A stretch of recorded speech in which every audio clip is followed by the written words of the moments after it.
Hello students, welcome to R S D online classes.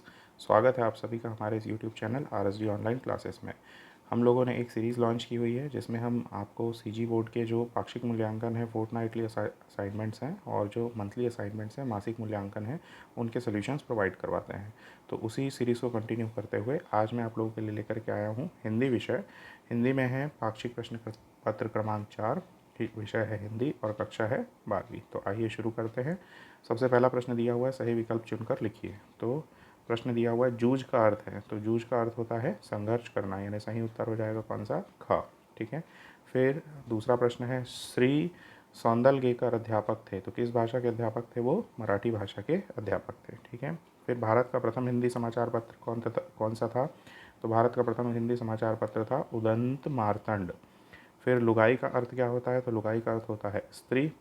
फिर आ जाते हैं हम खालिस्तान भरों में, तो खालिस्तान भरों में क्या कहा गया है, जूझ कहानी का कथानायक कौन है, आनंदा है।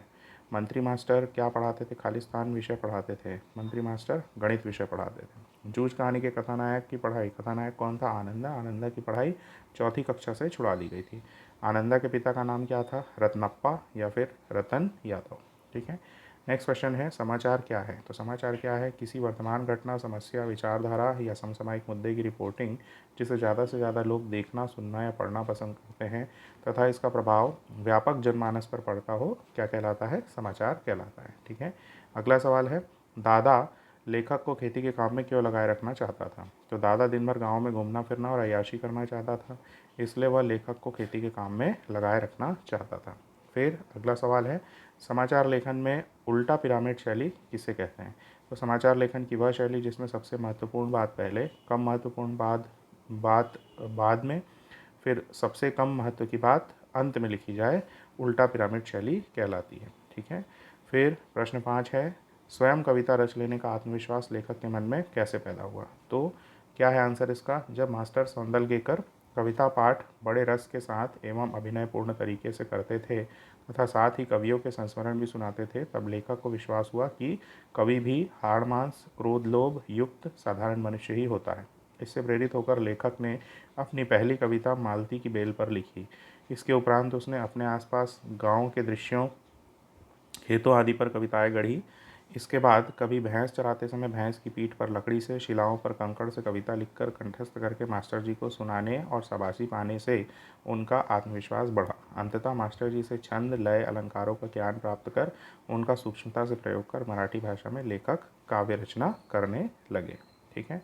अगला है, समाचार माध्यमों में कार्य करने वाले पत्रकार कितने प्रकार के होते हैं, तो समाचार माध्यमों में कार्य करने वाले पत्रकार 3 प्रकार के होते हैं। पहला पूर्णकालिक, जो किसी विशेष समाचार संगठन के लिए नियमित कार्य करते हैं और वेतनभोगी पत्रकार होते हैं। दूसरा है अंशकालिक, जिनको हम बोलते हैं स्ट्रिंगर, वे जो किसी समाचार संगठन के लिए निश्चित मानदेय के आधार पर कार्य करते हैं तथा एक से ज़्यादा समाचार पत्रों में भी कार्य करते हैं। ठीक है। तीसरे हैं फ्रीलांसर, स्वतंत्र, जो कि आजकल बहुत ज़्यादा प्रचलित है। वे जो किसी विशेष समाचार पत्र के वेतनभोगी नहीं होते अपितु विभिन्न समाचार पत्रों के लिए कार्य करते हैं। ठीक है। तो इस प्रकार से 3 समाचार जो पत्रों के पत्रकार हैं वो होते हैं। ठीक है। फिर प्रश्न 7 है, जूझ कहानी आधुनिक किशोर किशोरियों को किन जीवन मूल्यों की प्रेरणा दे सकती है, उदाहरण स्पष्ट कीजिए। तो उत्तर है, जिन जीवन मूल्यों की प्रेरणा जूझ कहानी से मिल सकती है निम्न है। पहला, परिश्रम। आधुनिक किशोर किशोरियों को परिश्रमी होना चाहिए, जिस प्रकार से लेखक समयबद्ध तरीके से खेतों में कड़ा परिश्रम करके भी शाला जाकर पढ़ाई करता है। संघर्ष दूसरा है, वर्तमान समय व परिस्थितियों में किशोर किशोरियों को सफलता पाने के लिए शॉर्टकट लेने को प्रेरित करते हैं, परंतु इसके परिणाम सुखद नहीं होते, जबकि जूझ कहानी का नायक जीवन की मूल आवश्यकता के लिए भी संघर्ष करता दिखाई देता है और अंततः उसके परिणाम भी उसे सुखद प्राप्त होते हैं। लगन अथवा दृढ़ता, परिश्रम एवं संघर्ष के अतिरिक्त व्यक्ति में लगन या उद्देश्य के प्रति दृढ़ता नहीं होगी तो सफलता मुश्किल से मिलेगी या नहीं मिलेगी। जिस प्रकार लेखक अपने पढ़ने के उद्देश्य के प्रति दृढ़ रहा तथा मौका मिलने पर उसने पूरी लगन से पढ़ाई की और अंततः सफल हुआ।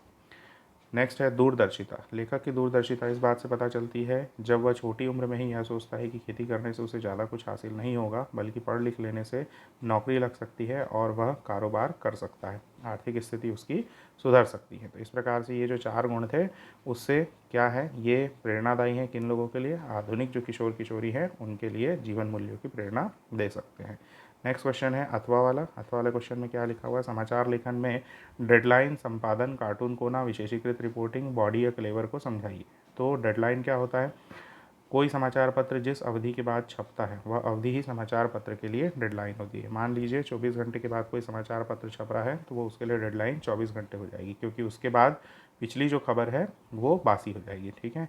संपादन किसे कहते हैं, किसी लिखित सामग्री को त्रुटि रहित कर उसे पढ़ने के लिए प्रस्तुत करना ही संपादन कहलाता है। ठीक है। नेक्स्ट है कार्टून कोना। कार्टून कोना किसे कहेंगे, कार्टून आड़ी तिरछी रेखाओं के माध्यम से संप्रेषित होने वाला व्यंग्य है, जिसमें संक्षिप्त शब्दों के माध्यम से हजारों शब्दों में लिखा जाने वाला समाचार व्यक्त किया जाता है। ठीक है। तो जिस कोने में कार्टून को बना करके लिखा जाता है वही आपका कार्टून कोना कहलाता है। ठीक है। विशेषीकृत रिपोर्टिंग किसे कहते हैं, विशेषीकृत रिपोर्टिंग सामान्य खबरों से हटकर क्षेत्र विशेष या किसी विशेष समसामयिक मुद्दे या समस्या का बारीकी से विश्लेषण तथा उसकी समझ और अर्थ को स्पष्ट करने वाली रिपोर्टिंग होती है, उसे हम क्या बोल देते हैं, विशेषीकृत रिपोर्टिंग बोलते हैं। ठीक है।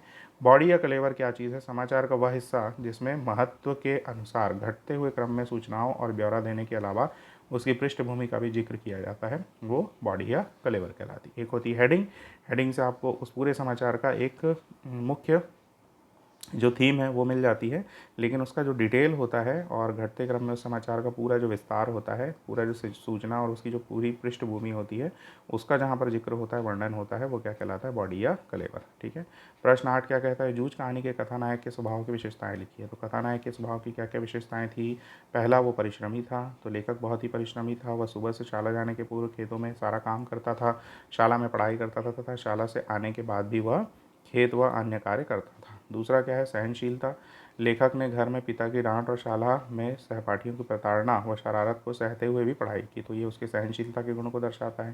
संघर्षशील। लेखक ने पढ़ाई करने के लिए खेतों में कार्य करने के साथ साथ कविता लेखन के अपने शौक को भी पूर्ण किया, ये उसके संघर्ष को दर्शाता है, मतलब कितना संघर्ष किया उसने अपनी पढ़ाई के लिए। ठीक है। दूरदर्शी भी था।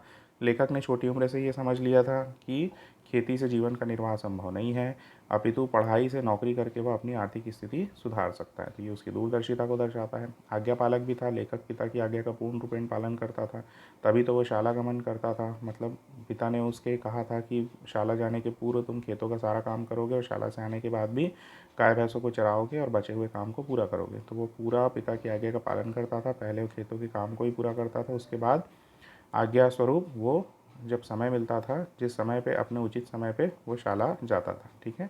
तो ये उसके आज्ञापालक होने के गुण को दर्शाता है। अब अथवा का सवाल देख लीजिए, जूझ कहानी के कथानायक को पढ़ना जारी रखने के लिए कैसे जूझना पड़ा और किस उपाय से वह सफल हुआ। तो उत्तर है, लेखक के 5वीं कक्षा में क्रमोन्नत होने के बावजूद भी उसके पिता द्वारा उसे शाला से निकाल लिया जाता है, परंतु उसे विश्वास है कि वो बचे समय के लिए भी शाला चला जाए तो 5वीं पास हो सकता है। यह बात वो अपने माँ से कहता है, लेकिन माँ क्या करती है, असमर्थता जता देती है। तो वो कहाँ पर चला जाता है, माँ की असमर्थता देख करके उसे दत्ताराव से सहायता लेने का उपाय सूझता है।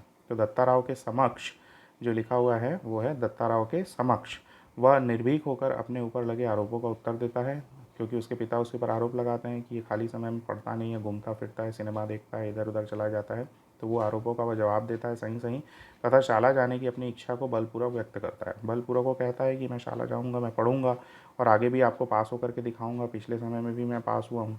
तो दत्ताराव अब तब दत्ताराव क्या करते हैं, उसके पिता के ऊपर दबाव डालते हैं। तो दत्ताराव के दबाव में पिता द्वारा सहमति दी जाती है कि ठीक है तुम शाला जा सकते हो, और उसके बाद पिता द्वारा शर्त रखी जाती है कि शाला जाने के पूर्व तुमको सारे काम करना है खेतों के, शाला से आने के बाद भी तुमको खेतों में जा कर के काम करना है, जानवरों को चराना है।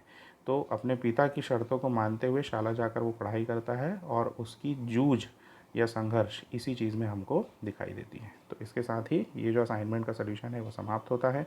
अगर आप हमारे चैनल पर नए हैं तो प्लीज़ हमारे चैनल को सब्सक्राइब करिए, ज़्यादा से ज़्यादा वीडियोस को लाइक करिए, शेयर करिए अपने फ्रेंड्स ग्रुप में, व्हाट्सएप ग्रुप में, स्कूल्स के ग्रुप में, और हमेशा हमारे साथ जुड़े रहिए, हमारे चैनल के साथ जुड़े रहिए। आपको आने वाले जितने भी असाइनमेंट्स हैं उन सभी के सलूशन इस चैनल में प्रोवाइड किए जाएंगे। इसके अतिरिक्त हम इन फ्यूचर नए नए वीडियो लेक्चर्स भी प्रोवाइड करेंगे, जो आपके ज्ञान को, आपके नॉलेज को बढ़ाने के लिए बहुत ही सहायक सिद्ध होने वाले हैं।